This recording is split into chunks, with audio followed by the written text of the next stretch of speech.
Hello and welcome to News Corp's Global Roundtable, a perspective on the UK and the United States elections of 2024. I'm Jerry Baker. I'm editor-at-large of the Wall Street Journal. I'm in New York, and I'm really delighted today to be joined by some of News Corp's most esteemed commentators from around the world, giving us a global perspective on these big elections that are taking place this year. From London, I'm joined by Iain Martin, commentator, columnist for The Times. From here in the United States, Kim Strassel, of the who writes the Potomac Watch column for the Wall Street Journal and a columnist for the Wall Street Journal and commentator.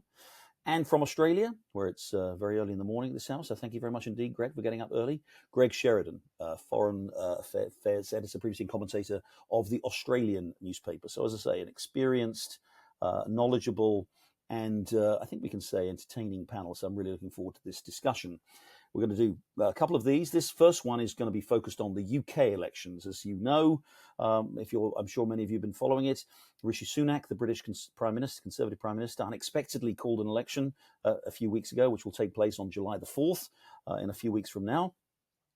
It's fair to say the polls are not very favourable for his Conservative Party, his ruling Conservative Party, suggesting that they are going to go down to a defeat, perhaps a defeat of historic proportions. So we're going to look at this, the election, what might happen, what's going to happen in the election, the results, what a new government might look like, and what it might mean for the future of the Conservative Party, and indeed globally for conservatism. So Iain Martin, I'm going to come to you straight away. First of all, you're there in the UK. You've been following this, and you've been following politics in the UK for a long time. We're in the middle of this election campaign. What's your sense of what's going to happen?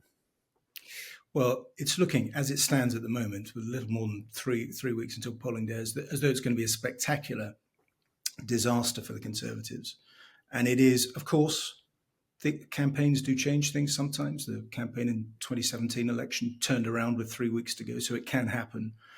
But there's no sign of it yet at all. And if it happens as it appears it's going to, you're looking at a Labour landslide that could be not just a conventional style defeat, but a super majority for the Labour Party, maybe even a majority of 200 or 250 seats partly because of the peculiar way in which the UK voting system works and the way in which the votes are fragmenting. And essentially the Tories are being squeezed in three directions: by the Labour Party that has turned itself around, by Reform on the populist right, and by the Liberal Democrats who are squeezing them in a lot of their sort of traditional affluent areas. You add all that together in what's effectively a two-party system, where there are other smaller parties, and the Tories are polling in the low 20s.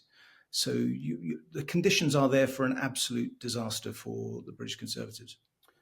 Iain, less than 5 years ago, the Conservatives were elected with their biggest majority, a landslide of its own, their biggest majority in almost 40 years. Boris Johnson was the triumphant Prime Minister, huge majority, could look forward to a full term in office, and probably everybody thought back then yet more conservative victories at elections. What on earth went wrong? How do we get to this point where the Tories are not only going to lose, but as you say, are going to lose on some historic scale? Well, it's quite, it's a really interesting question, because Boris Johnson had it all set up in front of him. He was the man who'd got Brexit done. And as you say, a majority of 80, I can remember when it was fashionable to say for a long time in Britain that the Conservatives would never have a majority ever again, or certainly not in my lifetime. And somehow he did it. He was almost an electoral magician. He was helped by the fact, of course, that the Labour Party went off in a crazy, very left-wing, sort of hard left direction, and a lot of people were worried about that. So he built an electoral coalition which did not survive the pandemic. I mean, lots of governments are losing in the aftermath of the pandemic, so that's a factor. But also the key condition was in 2019 was that the Tories were set fair for a decade, as long as Boris Johnson didn't screw it up. And astonishingly, for those of us who observed his career. And what do you know? I mean, if only there'd been some signs there in his previous career in the 25 years. But while he's a political magician, he's not a great administrator. He quickly became embroiled in scandal after the pandemic. But actually, that electoral coalition, which was blue collar, so you had blue collar traditional Labour voters who voted for him, who wanted Brexit to be done, but also mainstream traditional sort of country club in American terms, conservatives in the UK, who were terrified of the far left. It added up together to an electoral coalition, which maybe it needed an extraordinary personality to hold it all together, and that was Boris Johnson. And the moment that he lost the trust of the voters, and the voters just decided that Boris had to go, it then spiraled off into a series of leadership contests. Liz Truss, who was only prime minister for 49 days, and then Rishi Sunak, who, I mean, he's made some mistakes, but he's also turned things around in administrative terms. He's restored some order, but that's not enough. And the electorate is furious, thinks that everything is getting worse. Shades of the US here. Cost of living crisis, the energy crisis, the war in Europe. You add all that together with the Labour Party simultaneously getting its act together and becoming incredibly disciplined and focused on winning at all costs, and you've got the makings of a disaster for the Tories. I want to come back to the Labour Party and ask you that. But Kim Strassel, you're in the US. You focus primarily on US politics, but I know you follow British politics closely too, and particularly can offer a global perspective. As you watch this election, in fact, indeed, as you've watched the Tory government of the last few years, what have you seen? What are you seeing that may tell us something larger than simply the issues of what's going on in British politics, about conservatives, about the conservative movement, about the ideas and the kind of the battle that's raging actually inside the conservative movement all around the world, and not least obviously here in the United States? Sure. When I step back and look at this, the Tories are a warning signal on what happens when populism goes wrong. We've been having a lot of discussion about populist movements across the globe. And I always use that term with a little bit of care, because there's a group out there that would always suggest that is a pejorative word, populism. But, it comes from the notion of the popular will of the people. And sometimes populist policies equal good politics, especially if they do not conflict with a party's central principles, or if they don't impede the economy, or if they fit in line with constitutional principles. One example of that, for instance, is the immigration debate that you're having at the moment. That's often referred to as a populist movement, embraced by far-right candidates. But in reality, if you look at it, for instance, in the United States, this issue of a maintained border security, rule of law, that's an 80-20 issue in this country. It cuts across party lines, etc. Where the Tories have gone wrong is adopting a lot of what I would say populist policies. They probably doubled down to a certain degree on what they saw happening with Donald Trump and his electoral victories. They took it to a different level. And you've had it, whether it be their climate agenda, which was meant to cater to that country club group that Iain was mentioning, or whether it's them chasing working class voters with handouts that they think will be good. Those are populist policies that are in complete conflict with what conservatives have always believed in: limited government, etc. They've been throwing in new regulations and higher taxes, and it conflicts with everything we know about what works well in terms of economic management. And now here they are. They've got inflation, higher costs of living. They've got green policies that there's a revolt against. We've seen across all of Europe. We saw that in the recent parliamentary elections. The Greens took an absolute thumping.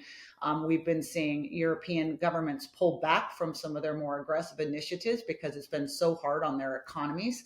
And so you see this revolt against them. And we always have a saying at the Wall Street Journal editorial page, good policy equals good politics. Bad policy also equals bad politics. And so here the Tories are. Just let me stop you there, and I want to come to Greg, but I very quickly want to give Iain a chance to just respond to that. Iain, I mean, it does seem to me that a lot of what Kim says obviously makes sense, but it's also true that the Conservatives are, as you pointed out, are getting face a real threat from populists themselves, the Conservative Party. In fact, the larger threat may be coming from populists led by Nigel Farage of UK Reform UK, who are not happy with Conservatives because they don't think they've been populist enough, whether it's on immigration, on a more, taking on the woke crowd and all this kind of stuff. So is there a problem in a way, as Kim says, that they've done some of this kind of sort of they've done some of this populism, but they haven't done it well enough, or is there a more fundamental problem the Conservatives face? Well, simultaneously, that broad coalition that I talked about, that Boris Johnson constructed, was flawed from the start, arguably, because Boris Johnson is one of the most liberal politicians on immigration that this country's ever seen.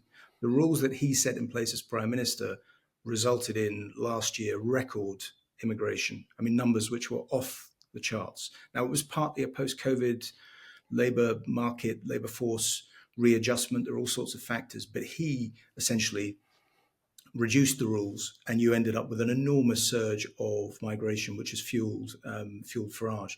But it's the difficulty the Tories are going to have afterwards and reform is how do you make a movement out of this, where people believe fundamentally different things. Nigel Farage is a real, free trader, ironically quite different from Trump in some ways, but a free trading Thatcherite. In one respect, but also very tough on migration. But his voters aren't that. They're blue collar. They're not Thatcherites. They're for higher spending. They're for higher welfare. Actually, if you dig into the numbers, so it's really an incoherent howl of rage. I'm not knocking those voters. I understand the anger post financial crisis, but when you get to actual practical solutions, it doesn't hang together. There's a very important lesson there. Greg Sheridan, I want to bring you in. You're not an election isn't, as I understand it, scheduled for this year in Australia, although you could have one, but certainly within the next year or so. So you're coming for election. You've got a Labor government, which looks like it's increasingly under pressure in the polls. And I'm struck when I look at Australian politics, Greg, many of the same issues that are a concern for UK and US voters: immigration, obviously inflation, energy, and the green agenda. As you look at the UK election, Greg, what lessons are you drawing there, possibly for Australia and indeed for the wider, especially again for the conservatives around the world? Well, Gerard, US, Australian and UK politics do seem to echo each other a good deal, and they share a lot of personnel. But I think from Asia's point of view, this British election just demonstrates what Asia has come to consider now as a settled conclusion, which is Western countries can't govern themselves any longer. Once democracy was seen as an element of modernisation and enjoyed a lot of prestige even in Southeast Asia. Now you go all around Asia and they say, well, we're not sorry that our leaders are not Trump and Biden, and look at the astonishing mess Johnson has made of Britain. And even in Australia, with all your endowments of mineral wealth, you're messing things up. It seems to me there's both a crisis for the Conservatives and a crisis in Western governance. All Western nations are in the same circumstance. They can't control transfer payments. People have lost faith in the political process to settle disputes and come to an agreed conclusion and then allow the government to implement its program and judge it at the next election. Henry Kissinger observed that no Western government can any longer ask for any sacrifice from its people. So in our election, we had what you're having in the British election and what we'll get in the American election, which is completely unrealistic promises from the political leaders. They all say we're going to increase your benefits left and right. They all say we live in the most dangerous strategic circumstances we've confronted since World War II, but they don't make any significant effort on defence to increase defence, partly because they're all in massive budget deficit because they can't control transfer payments. Now, the prospect of a Margaret Thatcher coming into that circumstance and saying, guess what, we've got to cut government spending, which means cutting social services.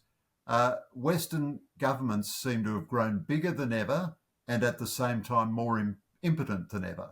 And the electorates are very cynical with them. And the only thing the electorate will accept from a government now is a fistful of cash. That makes it very hard to use politics to resolve policy questions in the way that we could up until a generation ago. fascinating what you said about Asian observations about the British election, the US election, indeed Europe for that matter. And yeah, of course, Asia itself isn't exactly. 5 or 10 years ago, you could look at Asia, and Asia did see. Everybody talked about the Asian century, the Chinese century. A lot of doubts now, obviously, about China. China's economy's run into some significant problems. Japan continues to have long-term problems. The issues of within Asia of diplomacy and trade and economics are becoming more and more complex. But do you think there is a sense? Is there still that sense in Asia that we are just witnessing the sort of rapid decline of the West, and that they really are still in the ascendant? So the only thing that Southeast Asians in particular are dogmatic about is their pragmatism and lack of dogmatism. Now, they don't have any of the hesitations that Western liberals have about Western governments. I mean, imagine going to Bangkok and telling them that a head of government has mistresses and makes money from real estate. Good heavens, Louis, gambling in a casino. I can't believe it. So they're absolutely relaxed about all that, couldn't care less, have not the slightest interest in Western identity debates, or, couldn't care less whether we have full paid maternity leave, or think our gender policies are just insane but aren't fussed about them one way or another. But whereas when I started in journalism 45 years ago, Southeast Asians in ASEAN would say, one day we want to be like the European Union. No one in Asia any longer says, we want to emulate, gosh, if only we were governed as well as those British. Thank goodness. And of course, almost all Asians value stability.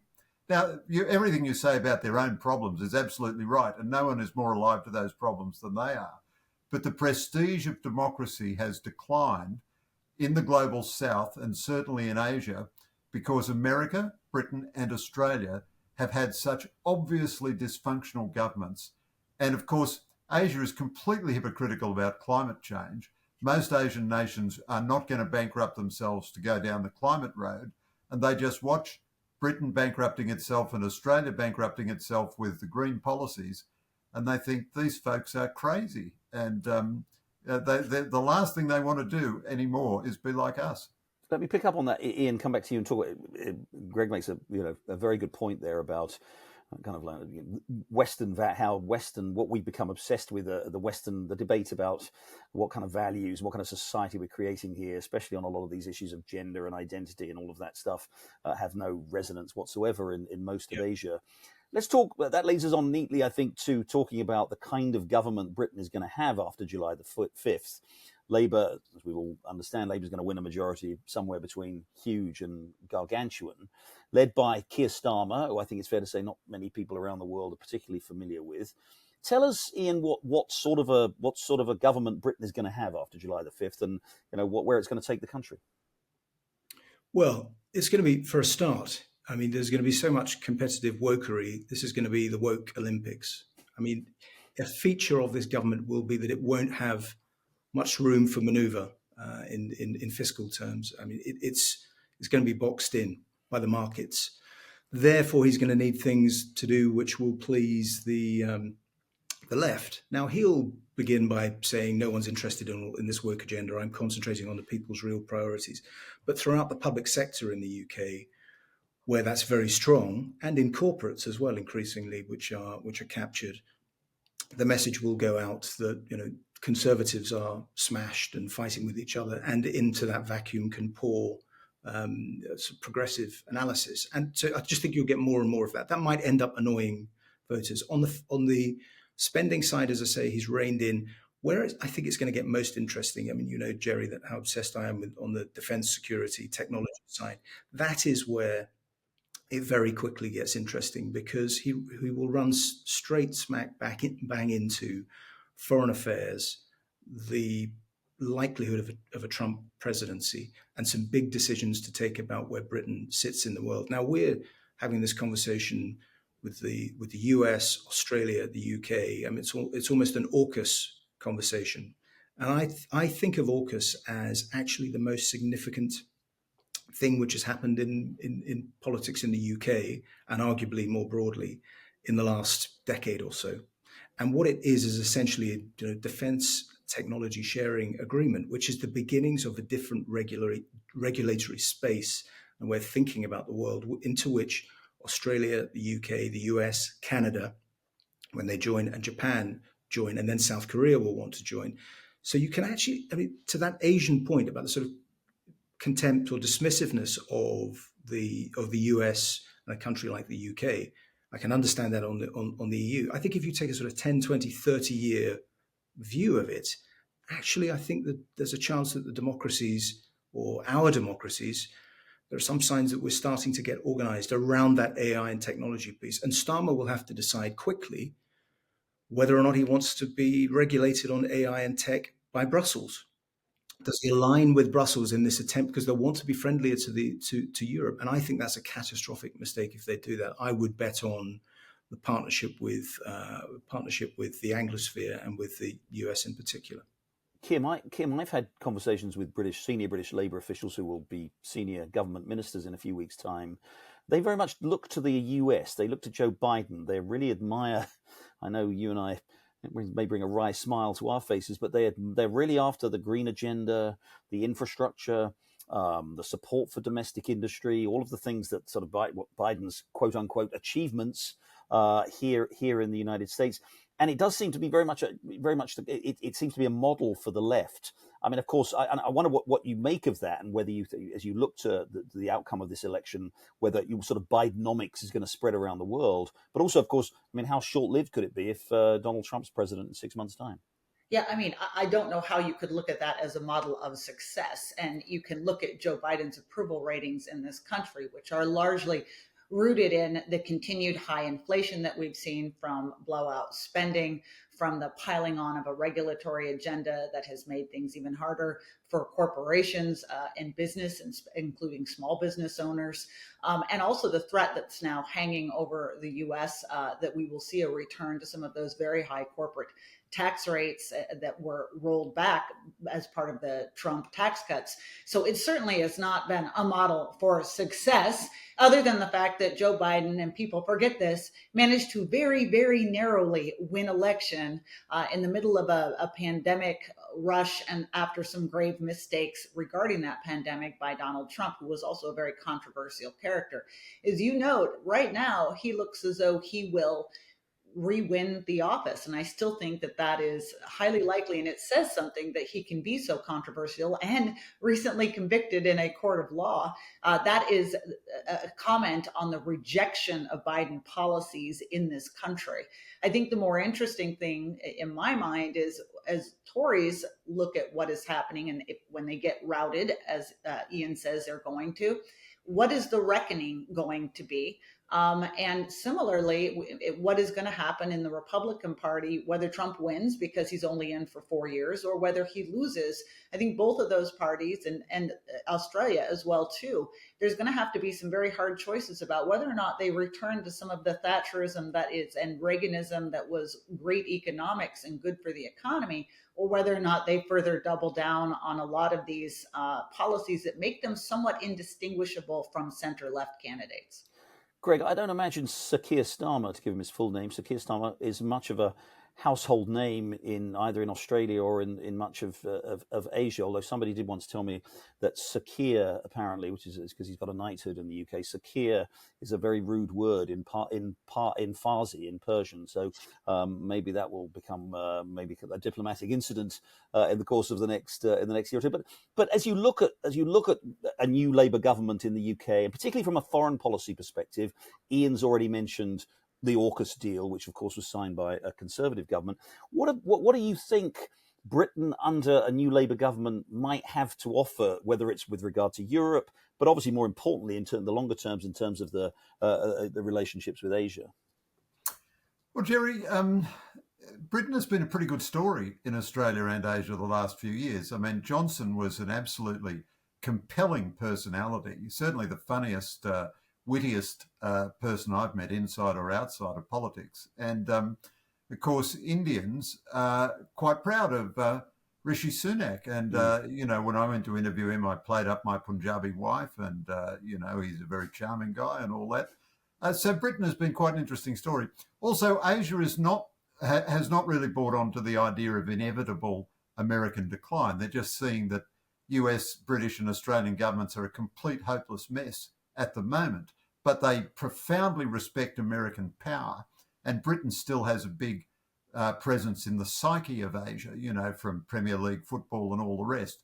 But I guess where the rubber hits the road with the Starmer Labor government, is it really going to commit to AUKUS? So Asia takes AUKUS seriously, but at this stage, AUKUS functions as the symbolism of the alliance. So far, you'd have to say, looking at AUKUS, where's the beef, Jack? Now, are the United States really going to sell Virginia submarines to Australia? That'll mean they take them out of their order of battle. Britain has had a lot of trouble building nuclear submarines, a lot of trouble. Can it really build the new generation? And can it help us build them in Australia? Now, there's very well-placed scepticism about that. At the same time, the Chinese are running a very active diplomatic campaign against it. So the question for the Keir Starmer Labor government is it really committed to AUKUS? Keir Starmer is a lot like Anthony Albanese. He will be at the top of a party which is way, way, way to the left of him and way, way, way to the left of the electorate. Will the British Labor Party maintain support for AUKUS? Will it maintain support for the British nuclear deterrent, much less helping Australia build nuclear-powered submarines? Will it maintain the foot forward into Asia, which came about under Johnson, where it was sending aircraft carriers and also submarines and so forth to visit the Indo-Pacific? No one expects Britain to be a premier military power in the Indo-Pacific, but we're very keen to get it involved in the South Pacific. It is involved with us in the five-power defence arrangements with Malaysia and Singapore, and it is a very important part of the geostrategic effort to constrain China. Now, is Keir Starmer leading, as Iain points out, a very, very woke Labor Party, very keen on Palestine and all the rest of it? Is he going to be able to maintain that centrism, or will the party drive him further to the left? I mean, I think he has. He's given pretty solid assurances on the first part of AUKUS. I mean, you're absolutely right, Greg. We don't know very much about his worldview. He said almost nothing about the world, about the transatlantic relationship. He's given one speech on Gaza. He's said very little on defence and security. But I think, and you're right also about the difficulties with the submarine program, but the potential economic opportunity where the industries of the future are going to be constructed is in Pillar 2, the tech sharing stuff, which is to come. Now that I would say the analogy is really with what the US did with the Manhattan Project through to DARPA. That is where, that from the 40s, 50s, 60s, that's where the economy of the 80s and 90s and beyond was invented, and the technology was invented, and it became dual use and then civilian use. Something similar is beginning to happen, driven by America's incredible capacity for innovation and the way in which it's winning, or is determined to win, the AI race with China, and let's hope it does win. And so if you're British, then the question is, do you want to be part of that, or do you want to go back in with Brussels and be regulated to death like it's been done with financial services and technology so far? Iain, just very quickly chip in. The others should chip in too on this if they want to. But we haven't talked. Ukraine is obviously very much on everybody's mind. I know you've focused a lot on this. The Tories have been very, very solid on Ukraine under both Johnson. Liz Truss was the blink of an eye, but also under Sunak. Is Labour going to be as committed to continue to support Ukraine? And then Kim and Greg can also weigh in on this. Kim, particularly from the US perspective, especially with the prospect of a Donald Trump presidency, we don't even know what kind of the West's, NATO's Ukraine policy will really be. But just, Iain, quickly from you on, you think will Labour keep up that approach? Yes, it will be. And their shadow defence guy, who almost certainly be defence secretary, has been very committed on it. The problem that Labour will have is that it will look to Paris and to Berlin, and obviously the relationship between those two countries is dreadful at the moment between those two capitals. Simultaneously, French politics is kind of coming apart. So they'll try and have a go at being the country, making Britain the country that sort of solves that problem, which I think is not possible to solve. So fairly quickly, I think Labour will be, confronted with the reality that it's about American power. What happens if a Trump administration backs away from Ukraine in some ways, a whole other question. That's Europe. Well, so we got a whole other episode coming up on the US election, and Kim will weigh in a lot on that. I know, but just very briefly, Kim, on that. I mean, tell us what your assessment. You talk to Republicans a lot. I mean, will another a Trump administration, and maybe a Republican-controlled Congress, is that going to be it for Ukraine support? Well, I'm actually very worried about the UK and its continued support, because we don't know much about Keir Starmer, as Iain was saying, and his worldview. And I do feel that there's an element in Britain that has a similar dynamic to the US. I mean, the American Democratic Party has never been one that was at the forefront of intervention in foreign conflicts. In fact, they were the opposite. They have rallied behind Joe Biden in part because it's a contrast with Donald Trump, and because Joe Biden has felt that he needed to be a strong figurehead in all of this. Does that come apart if Donald Trump wins the election? He's been very vague in his own way. I mean, mostly he walks around and says, if I'd been president, none of this would have happened. And when I'm president, we'll solve it in a day. Well, that's a lovely sentiment, but how do you actually do that? And there is, I think, some real concern that, especially dealing with budgetary pressures in the United States, in addition to Donald Trump's worldview, that there is going to be a fallback and support for Ukraine. And I worry very much that without that, and especially with Europe and Germany suffering both of their own internal political problems, that the UK will be left a little twisting in the wind, and the compulsion might be to also step away. And Greg, if I may, very briefly on this, because we are almost out of time, but we often hear the focus on Ukraine is very much a northern and western hemisphere obsession, and that the southern hemisphere, thinks rather differently. Again, whether it's the outcome of the UK election or the outcome of the US election, I mean, how much does what happened in Ukraine? How much does that resonate in the rest of the world? So, Jerry, a huge question, but I'll just make two quick points. The first is we're fully on board with the UK and the US on Ukraine, but we don't give them anything very much that's useful, and we don't spend a lot of money. And so, like everything else, and with like all other Western governments, we want to do it on the cheap, and therefore we're not doing it very well. But we haven't done very well with the Global South. We haven't convinced the Global South to support us in a significant way on Ukraine. And the second point I'd make is that Keir Starmer, like Anthony Albanese in Australia, will have enormous difficulties with the Trump administration. In the previous Trump administration, we had Conservative Prime Ministers, Malcolm Turnbull and Scott Morrison. And with Shinzo Abe and Benjamin Netanyahu, they were very, very good Trump whisperers. We got great results out of the Trump administration. Bilaterally, he was fine for us. He caused a lot of chaos elsewhere, but he did everything for us that we wanted him to do, and they were very dedicated Trump whisperers. Now, I just think it's much harder for a Labor leader with a party which will viscerally hate Trump to engage in the kind of, Shinzo Abe would manage to 5-putt from 3 feet out to make sure Trump won the golf round. It's just much harder for Labor leaders to do that, and Trump is going to be a big challenge for Keir Starmer if he should win, just as he will be a very big challenge for Anthony Albanese. And the anti-American elements of the British Labor Party and the Australian Labor Party will be very hard for moderate prime ministers to control, I should think. Very good point. We're pretty well out of time, but I just want one quick round from each of you, brief questions, brief answers, if you would. Everybody has been talking about this year as a year of elections everywhere. Almost half the world, citizens of the world, population of the world, is voting this year. We've got this big election in the UK coming up, the big election later in the US.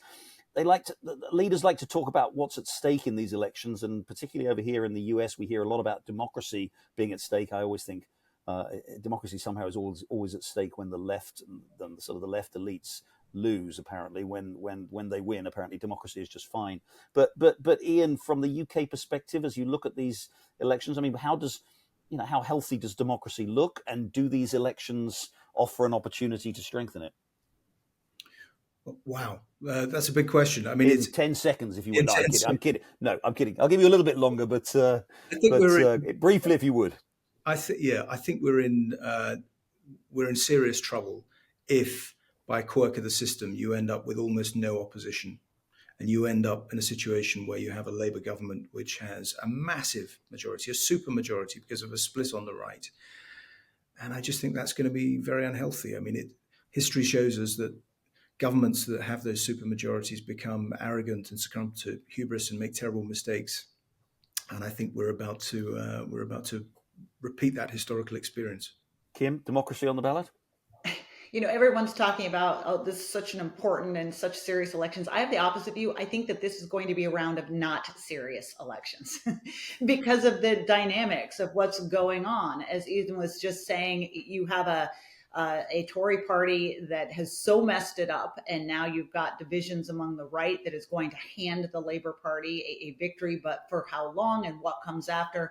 And similarly, Donald Trump, if he comes back to office, right now the United States is facing two candidates that most of the electorate do not want to have at the head of their party. And if Donald Trump should win, it's only 4 more years. If Joe Biden wins, it's only 4 more years. If he makes it those 4 years. And I still think that what's going to matter in elections are the next round and after some parties have had a shakeout and decided what they're actually going to be.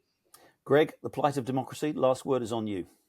Yeah, so in Britain, I think if Starmer wins very big, there'll be the problem of a lack of an opposition. But also, I think very quickly you'll get massive divisions within the Labor Party. The Labor Party itself is profoundly divided between social democrats and radicalised identity politics people and Palestinian activists and woke maniacs.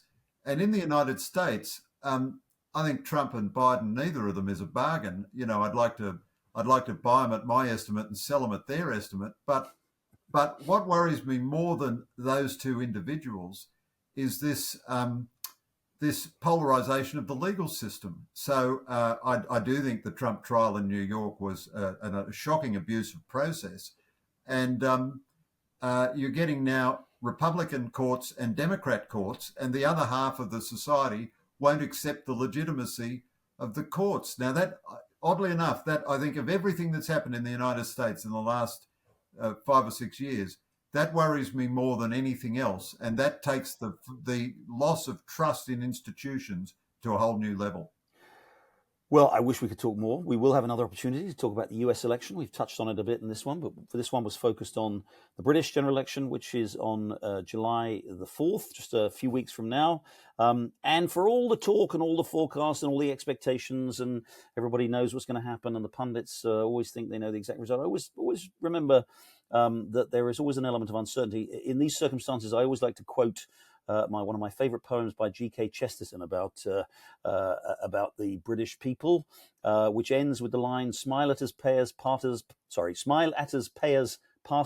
but do not quite forget, for we are the people of England, and we have not spoken yet." Well, they get that chance on July the 4th. But in the meantime, Iain Martin, thank you so much from the Times, Kim Strassel, the Wall Street Journal, Greg Sheridan, the Australian. Thank you very much. And thank you all for joining us.